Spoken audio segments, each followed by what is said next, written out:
Hello everyone, welcome sa aking YouTube channel and Reels. So ang tuturo natin ngayon ay pinaka-easy na self-defense techniques. Okay, so first, ganito ang gagawin mo. Ganyan mo lang yung kamay, up yung paa. Ito.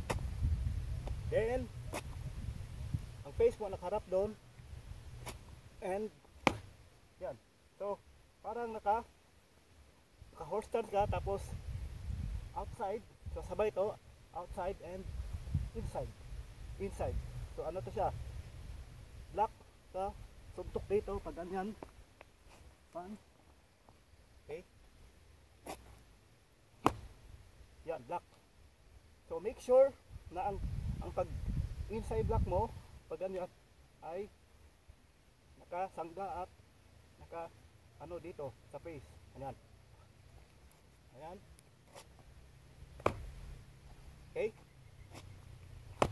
Then chop.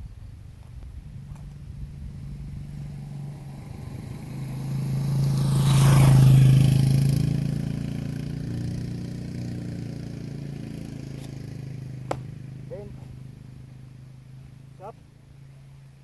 Pagsangga, chop. At cross your leg and side kick.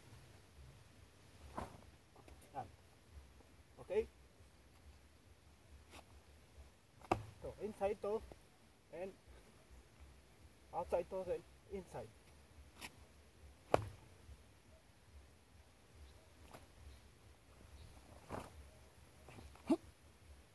Okay, so yan ang aking tutorial ngayong araw na ito. Salamat sa inyong panonood at magbabalik ako sa sunod nating vlog.